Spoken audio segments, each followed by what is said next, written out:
أعوذ بالله من الشيطان الرجيم. بسم الله الرحمن الرحيم.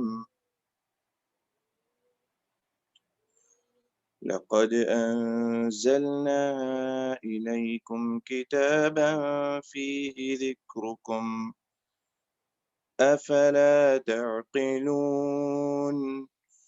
وكم قصمنا من قرية كانت ظالمة وأنشأنا بعدها قوما آخرين فلما أحسوا بأسنا إذا هم منها يركضون. لا تركضوا وارجعوا إلى ما أترفتم فيه ومساكنكم لعلكم تسألون.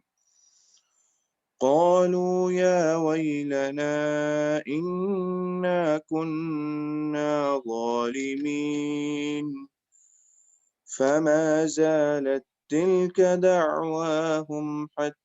جعلناهم حصيدا خامدين. وما خلقنا السماء والأرض وما بينهما لاعبين. لو أردنا أن نتخذ لهوا لاتخذناه من لدنا إن كنا فاعلين. بل نقذف بالحق على الباطل فيدمغه فإذا هو زاهق ولكم الويل مما تصفون. وله من في السماوات والأرض ومن عنده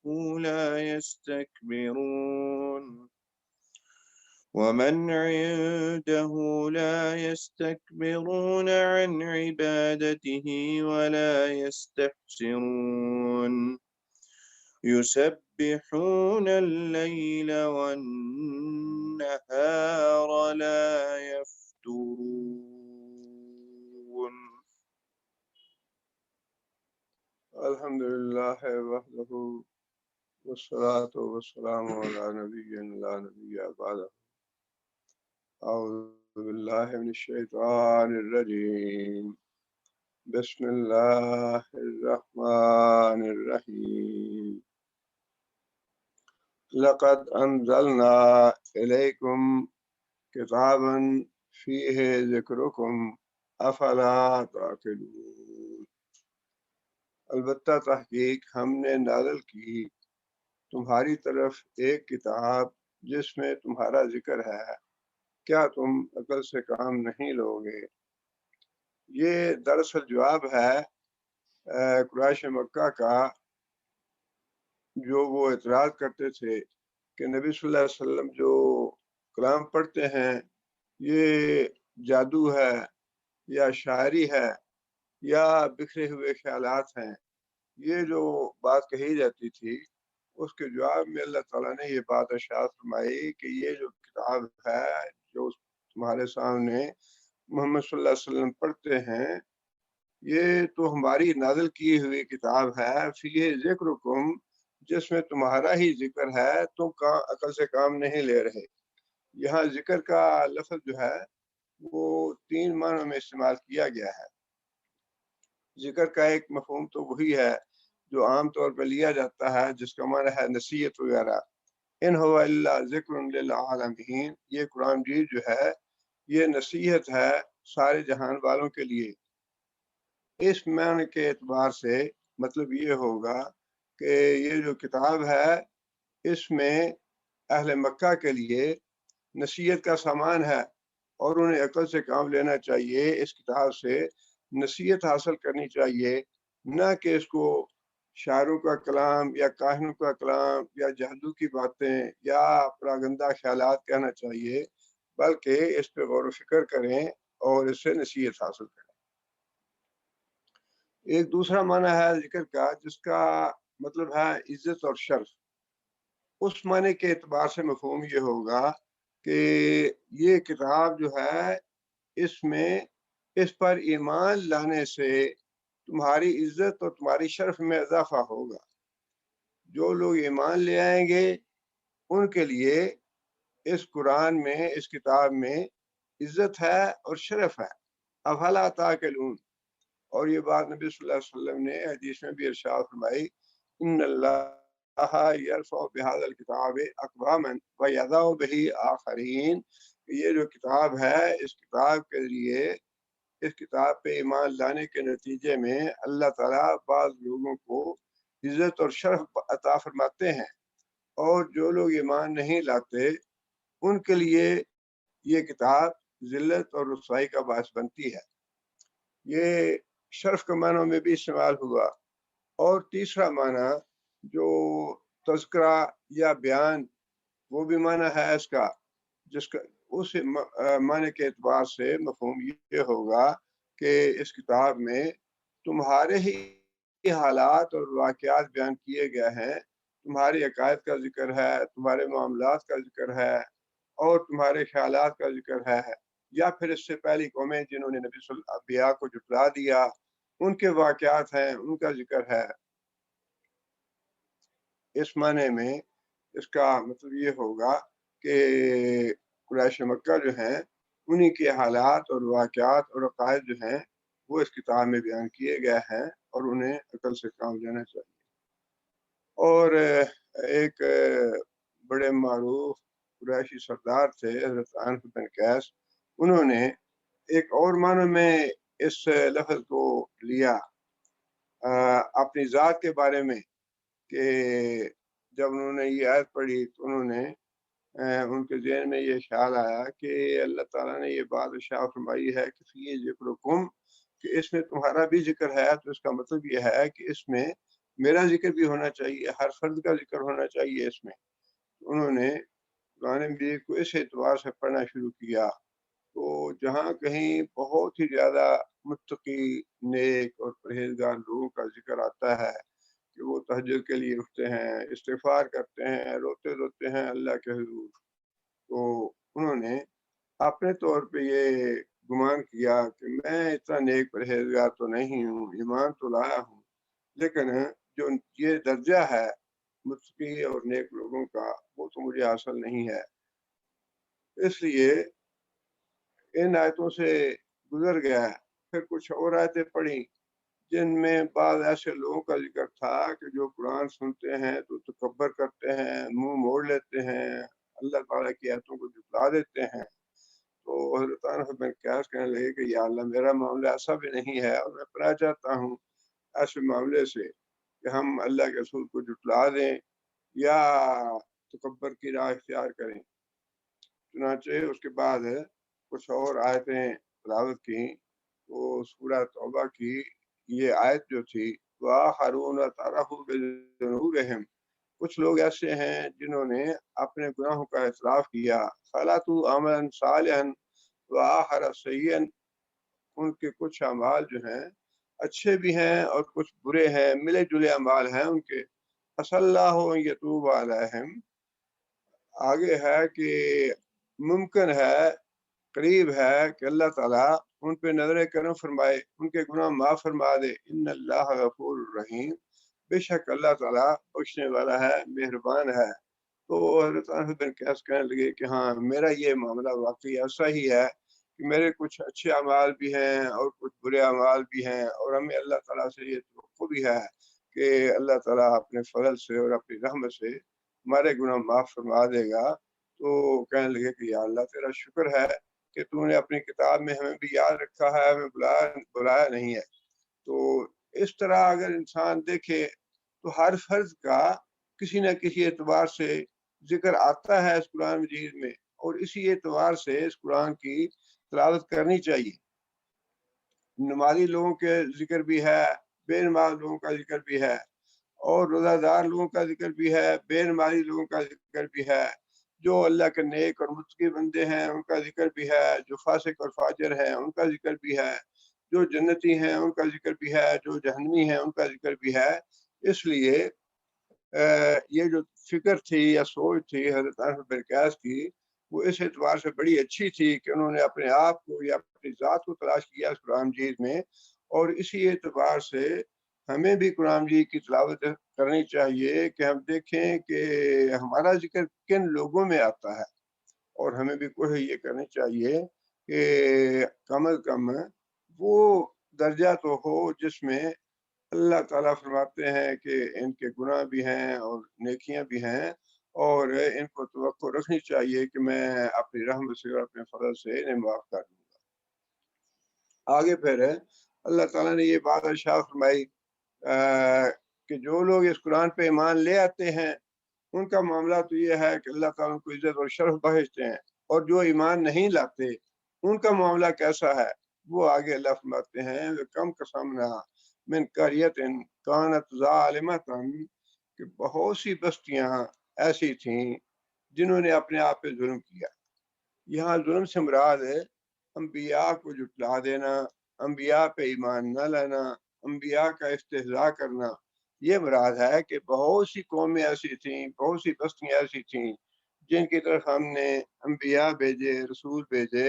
انہوں نے ان کا انکار کر دیا، ان کا استہزاء کیا اور ان کو جھٹلا دیا،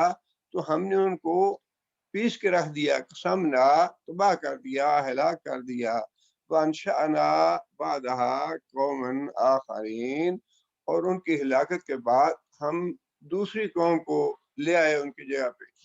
قوم نوح کو ہلاک کیا تو اس کے بعد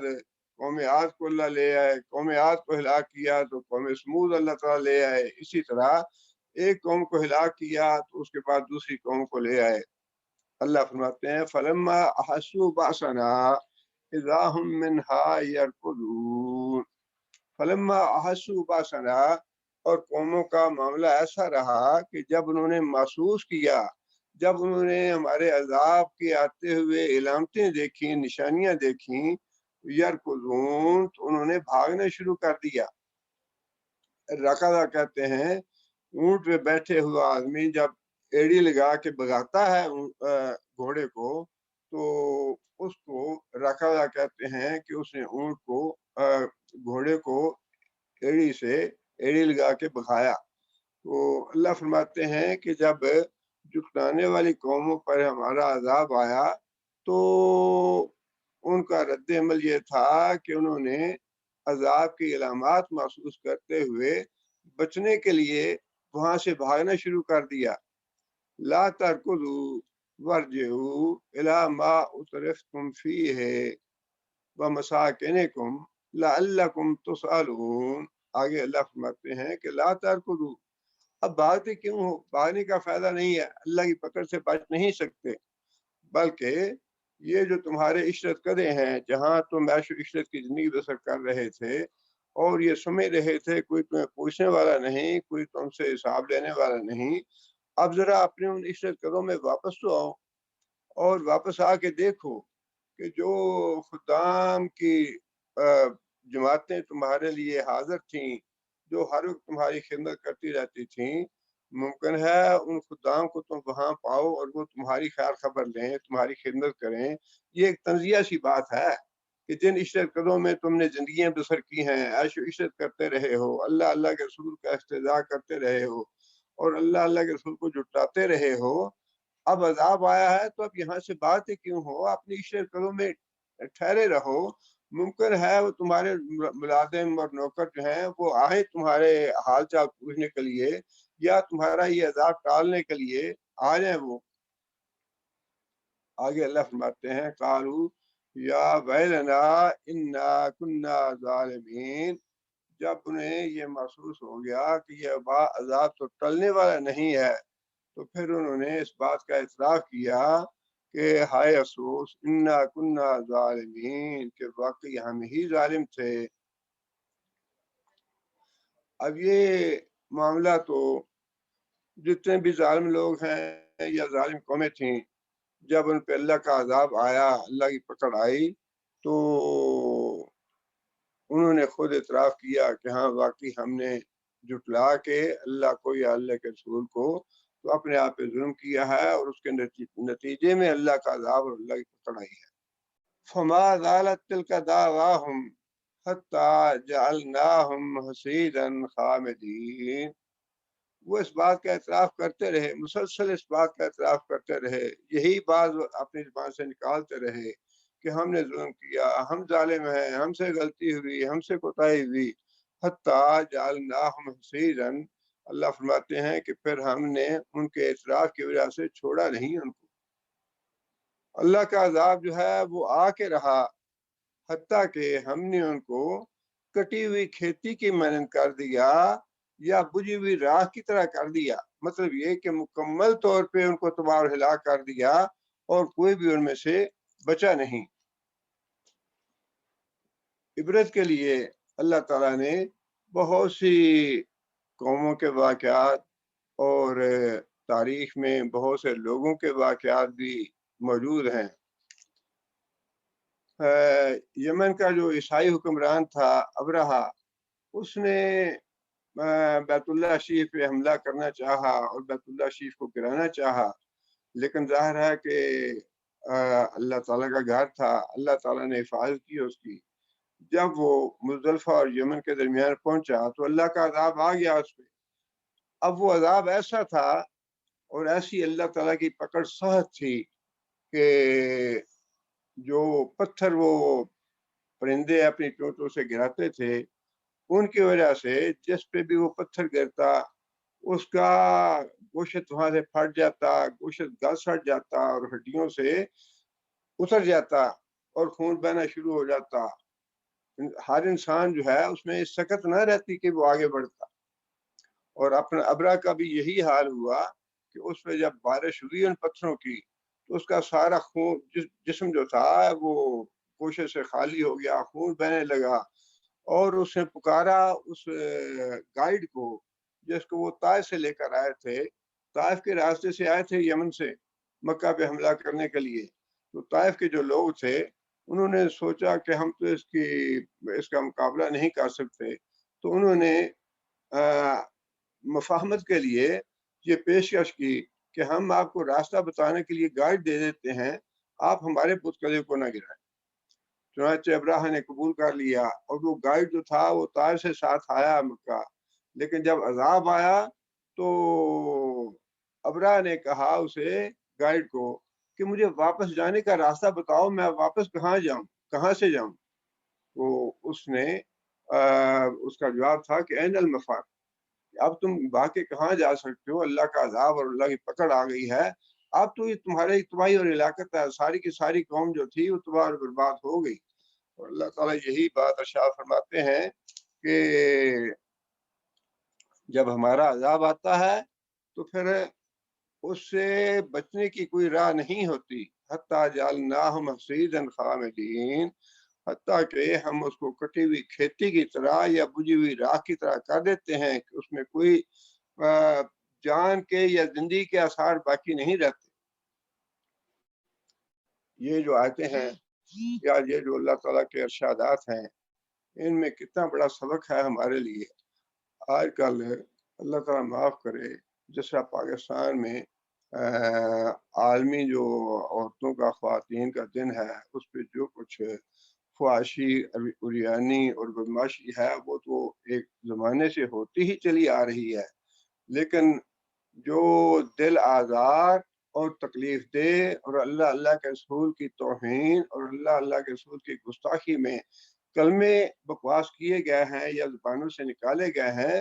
وہ ایسے ہیں کہ انسان کا دل دہل جاتا ہے، انسان کے رونگٹے کھڑے ہو جاتے ہیں، انسان کا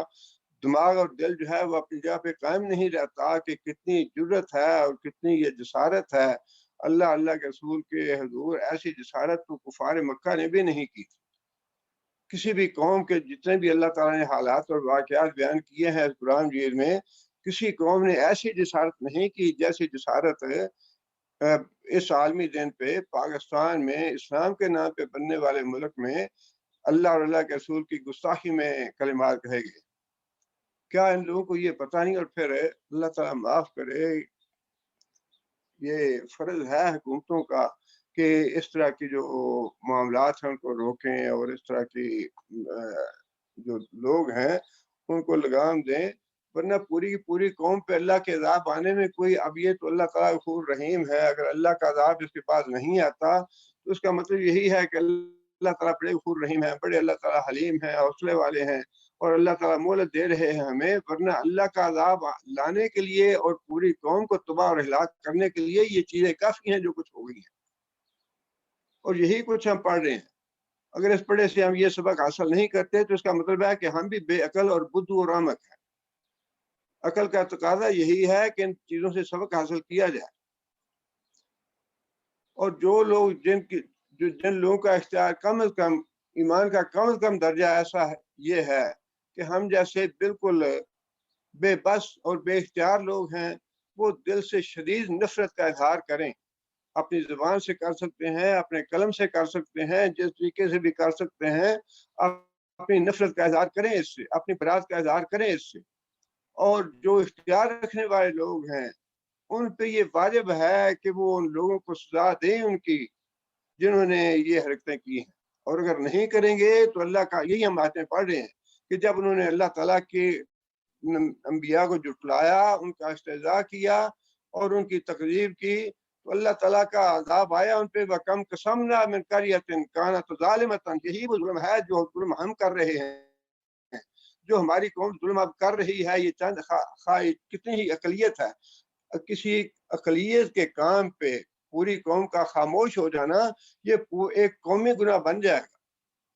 اگر قوم اس کا نوٹس نہیں لیتی اور قوم اس پہ رد عمل نہیں دیتی یا اس کا مواخذہ نہیں کیا جاتا تو یہ پوری قوم کا گناہ شمار ہوگا، اور اگر قوم اس کا مواخذہ کرتی ہے اور ان کو سزا دیتی ہے اور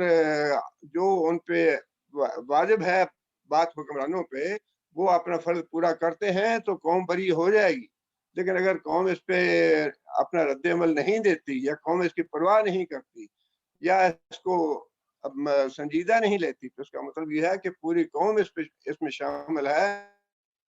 اور پھر پوری قوم پہ اللہ کا عذاب آئے گا۔ آگے پھر اللہ تعالیٰ نے ایک اور طریقے سے بات سمجھانے کی کوشش فرمائی ہے، وَمَا خَلَقْنَا السَّمَاءَ وَالْأَرْضَ وَمَا بَيْنَهُمَا لَاعِبِينَ، کہ یہ جو تم کہتے ہو کہ کچھ نہیں، اس ساختہ کچھ نہیں ہے، قیامت نہیں ہے، ہمیں یہ بے عزتی ہے بہت بات، اور یہ ایسے ہی باتیں کرتا ہے، گندہ خیالات ہیں، اس کا جواب دیا اللہ تعالیٰ نے کہ یہ جو زمین و آسمان ہم نے بنائے ہیں اور اتنا زبردست نظام اس میں قائم کیا ہے، سورج اور ستارے ہیں اور روٹین کے مطابق طلوع ہوتا ہے، غروب ہوتا ہے، یہ سارا نظام جو اللہ تعالیٰ نے بنایا ہے، وَمَا بَيْنَهُمَا لَاعِبِينَ، یہ ہم نے کھیل اور تماشے کے لیے نہیں بنایا۔ بینہما کا مطلب یہ ہے کہ زمین و آسمان کے درمیان ہے، ایک تو یہ سورج چاند ستارے زمین سمندر پہاڑ وغیرہ بھی ہیں، لیکن ان زمین و آسمان کے درمیان انسان بھی ہیں، جنات بھی ہیں، ان میں شیطان بھی ہیں، اور اس میں نیک اور برے لوگوں کی لڑائی بھی ہے، شیطان اور انسان کی کشمکش ہے، حق و باطل کی کشمکش ہے، جنت اور جہنم ہے۔ اللہ فرماتے ہیں کہ یہ ساری چیزیں ہم نے کھیل تماشے کے طور پر نہیں بنائی، بلکہ اس کا مقصد بھی آگے اللہ تعالیٰ بتا دیا۔ اللہ فرماتے ہیں لو ارادنا ان نتخذ لہوا لاتخذناہ من لدنا ان کنا فاعلین، لو ارادنا، اگر ہم یہ چاہتے ان نتخذ لہوا کہ ایسے ہی کوئی کھیل تماشے والی چیز بنانی ہے، لاتخذناہ من لدنا ان کنا فاعلین، اگر واقعی یہی مطلوب ہوتا تو پھر ہم کسی ایسے طریقے سے کھیل تماشا بناتے جس میں کہیں ظلم نہ ہوتا، کسی پہ زیادتی نہ ہوتی، کسی کی حق تلفی نہ ہوتی، لیکن یہ جو زمین و آسمان کے درمیان ہم نے پیدا کیا ہے، جہاں پہ ایک مسلسل کشمکش ہے حق کی اور باطل کی، اور لڑائی جھگڑا ہے شیطان کا اور انسان کا، اور کہیں ظلم ہو رہا ہے، کہیں عدل ہو رہا ہے، کہیں حق تلفی ہو رہی ہے، کہیں کسی کو انصاف مل رہا ہے، یہ ساری مختلف چیزیں جو ہیں، یہ اس کا مطلب یہ نہیں ہے کہ زمین و آسمان اور اس کے درمیان جو کچھ ہم نے بنایا ہے یہ ماں کھیل تماشا ہے۔ اس کا مطلب تو یہ ہے کہ ایک ذی شعور مخلوق ہم نے پیدا کی ہے، جنات کی اور انسانوں کی، اور جنت اور جہنم بنائی ہے، تو یہ کھیل تماشا نہیں ہے، بلکہ اللہ تعالیٰ نے دوسری جگہ پہ یہ بات ارشاد فرمائی کہ جو لوگ غور و فکر کرنے والے ہیں، سوچ و بچار کرنے والے ہیں، وہ جب اس زمین و آسمان پہ سوچ و بچار کرتے ہیں یا جو کچھ اس کے درمیان ہے اس پہ سوچ و بچار کرتے ہیں، تو وہ فوراً کیا اٹھتے ہیں، ربنا ما خلقت ھذا باطلا سبحانک فقنا عذاب النار۔ دیکھیں آدھی آیت میں تو یہ بات ہے کہ وہ اس بات کا اقرار کرتے ہیں کہ یا اللہ تو نے یہ جو کائنات بنائی ہے، زمین و آسمان بنائے ہیں، ان کے درمیان جو کچھ تو نے بنایا ہے یہ بے فائدہ نہیں ہے، یہ بے مقصد نہیں ہے۔ اور آیت کے اگلے حصے میں یہ ہے کہ فقنا عذاب النار، کہ کہیں ہم ان لوگوں میں شامل نہ ہو جائیں جن پہ تیرا عذاب آتا ہے اور جو تجھ سے غافل رہتے ہیں، آخرت سے غافل رہتے ہیں، یا انبیاء کی تکذیب کرتے ہیں، انبیاء کی نافرمانی کرتے ہیں اور آگ میں چلے جاتے ہیں، آگ کا عذاب منہ لے لیتے ہیں، ہم کہیں ان لوگوں میں نہ شامل ہو جائیں۔ اللہ تعالیٰ معاف کرے، بہت ہی تکلیف اور دکھ اور رنج اور کیا کیفیت، اس کیفیت کا تو نام نہیں لیا جا سکتا کہ جب یہ عالمی خواتین کے دن پہ کسی سے سوال کیا گیا کہ کیا ہم جنس پرستی کا تم مطالبہ کر رہے ہو، تو یہ ہم جنس پرستی کے نتیجے میں تمہیں یہ پتہ نہیں تھا کہ قوم لوط پہ کیسا عذاب آیا؟ تو اس بدبخت نے، ملعون نے آگے سے جواب یہ دیا کہ یہ عذاب تو آتے رہتے ہیں، یا کوئی ایسا ہی جواب دیا۔ یعنی کتنی یہ قوم بے خوف ہو گئی ہے اور بے ڈر ہو گئی ہے، یہ تو بالکل وہی بات ہے کہ اب جو قریش مکہ نے یا نافرمان قوموں نے کہی تھی کہ تو جو عذاب، جس عذاب کی دھمکی ہمیں دینا چاہتا ہے وہ عذاب لے آئے، یہ تو بالکل وہی جواب ہے۔ یہ کیسی مسلمان قوم ہے اور کیسے مسلمان ہے؟ اس لیے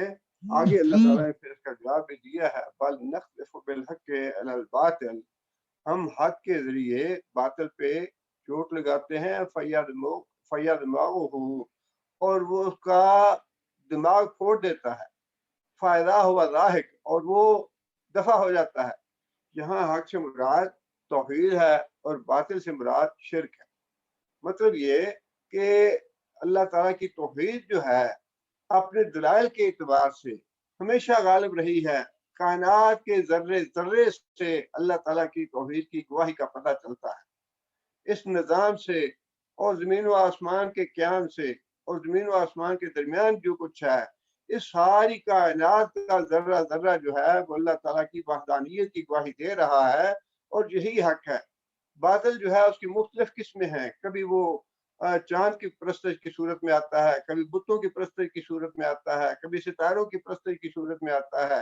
کبھی اور دوسری حجر اور شجر کی پرستش کی صورت میں آتا ہے۔ اس کی مختلف صورتیں ہیں، کبھی کسی صورت میں آتا ہے، کبھی کسی صورت میں آتا ہے، لیکن جو اللہ تعالیٰ کی توحید ہے وہ ہمیشہ سے ایک ہی ہے اور قیامت تک ایک ہی رہے گی۔ اس کی مختلف صورتیں نہیں ہیں، اس کا ایک ہی صورت ہے، اور اس کے دلائل اتنے قوی ہیں کہ توحید کے دلائل کے مقابلے میں باطل کے دلائل جو ہے وہ کبھی ٹھہرتے نہیں ہیں۔ باطل کے دلائل سب سے بڑا جو ہے قرآن مجید میں خود اللہ تعالیٰ نے فرمایا کہ وہ یہ کہتے ہیں کہ وجدنا علیہ آبانا، ان بتوں کی پوجا کرتے ہوئے بس اپنے باپ دادا کو دیکھا تو ہم وہ کرتے چلے آ رہے ہیں۔ سب سے بڑی دلیل شرک کرنے والوں کے پاس بس یہی ہے۔ لیکن کائنات کی باقی جتنی بھی چیزیں ہیں، یہ نظام کائنات بذات خود اس بات کی گواہی دے رہا ہے کہ یہ سارا نظام جو ہے ایک اللہ تعالیٰ کے ہاتھ میں ہے، اللہ تعالیٰ کی توحید اور وحدانیت کی گواہی دے رہا ہے۔ اس لیے اللہ تعالیٰ نے یہ بات ارشاد فرمائی کہ اپنے دلائل کے اعتبار سے عقیدہ توحید اور حق جو ہے وہ اتنی زبردست چوٹ لگاتا ہے کہ اس کے مقابلے باطل یا شرک جو ہے وہ ٹھہر نہیں سکتا۔ وَلَكُمُ الْوَيْلُ مِمَّا تَصِفُونَ، اور تم جو شرک کی باتیں بناتے ہو کہ یہ بت جو ہیں یہ اللہ کے شریک ہیں، یا ان کو اختیار ہے، یا یہ اولاد دیتے ہیں، رزق دیتے ہیں، زندگی دیتے ہیں، موت دیتے ہیں، یا پھر وہ فرشتے جن کے بارے میں تمہارا گمان ہے کہ یہ اللہ کی بیٹیاں ہیں اور اللہ کے شریک ہیں، یا جن کو تم نے اللہ کا بیٹا قرار دیا اور تم سمجھتے ہو کہ اللہ تعالیٰ کے تصرف میں ان کا بھی عمل دخل ہے اور اللہ تعالیٰ کے اختیارات میں یہ بھی شریک ہیں، وہ بھی اللہ تعالیٰ نے تردید کر دی۔ پہلے تو یہ فرمایا کہ وَلَكُمُ الْوَيْلُ، ہلاکت ہے، تباہی ہے تمہارے لیے کہ تم یہ سمجھتے ہو کہ میرے اختیارات میں کوئی دوسرے بھی شریک ہیں۔ آگے پھر اللہ تعالیٰ نے خاص طور پہ فرشتوں کے بارے میں یہ بات واضح فرما دی کہ فرشتے جو ہیں اللہ کی بیٹیاں نہیں ہیں، اللہ تعالیٰ کے اختیارات میں وہ شریک نہیں ہیں۔ بَلَهُ مَنْ فِي السَّمَاوَاتِ وَالْأَرْضِ، زمین و آسمان میں جو کچھ بھی ہے وہ اللہ تعالیٰ کی ملکیت ہے، اللہ تعالیٰ کے تابع ہے، اللہ کے ماتحت ہے، اللہ کے اختیار میں کوئی بھی شریک نہیں ہے، خواہ وہ انبیاء ہوں، اولیاء ہوں، صلحاء ہوں، جنات ہوں، فرشتے ہوں، ان میں سے کوئی بھی ایسا نہیں ہے۔ یہ سارے کے سارے اللہ کے غلام ہیں،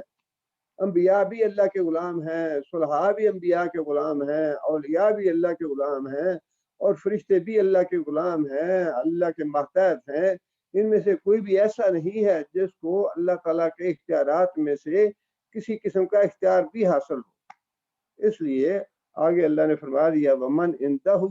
اور خاص طور پہ وہ جو اللہ کے پاس ہیں، مراد ہے فرشتے،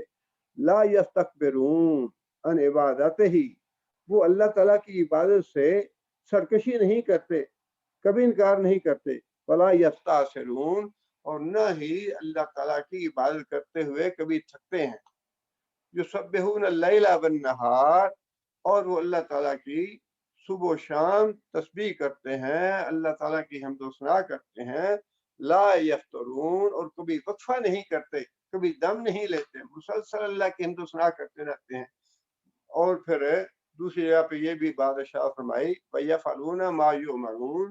وہ اللہ تعالیٰ کی اطاعت اور فرما برداری کے پابند ہیں، اس بات کا سوال ہی پیدا نہیں ہوتا کہ اللہ تعالیٰ کے کسی حکم کی وہ نافرمانی کرے، اس لیے کہ سارے کے سارے اللہ کے غلام ہیں، اللہ کے محتاط ہیں، اللہ کے تابع ہیں۔ جتنی بھی مخلوق ہے، من فی السماوات والارض، زمین و آسمان میں جو بھی ہیں، ان میں انبیاء بھی شامل ہیں، اولیاء بھی شامل ہیں، صلحاء بھی شامل ہیں، شہداء بھی شامل ہیں، جنات بھی شامل ہیں، فرشتے بھی شامل ہیں۔ کوئی بھی اللہ تعالیٰ کے اختیارات میں اس کے اختیارات میں شامل نہیں ہے، بلکہ سارے ہاتھ بندے غلام ہیں اللہ کے۔ اور یہ اللہ تعالیٰ نے تردید فرما دی، مذمت فرما دی مشرکین کے اس عقیدے کی کہ فرشتے یا جو انبیاء تھے، حضرت عیسیٰ علیہ السلام یا حضرت عزیر علیہ السلام، وہ اللہ تعالیٰ کے بیٹے ہیں یا فرشتے اللہ کی بیٹیاں ہیں، اور اللہ تعالیٰ کے اختیارات میں وہ شامل ہیں۔ اللہ تعالیٰ نے اس کی مذمت اور اس کی تردید فرما دی۔ انشاءاللہ اس سے آگے پھر اللہ تعالیٰ نے اگلی آیات میں توحید کے دلائل ارشاد فرمائے ہیں،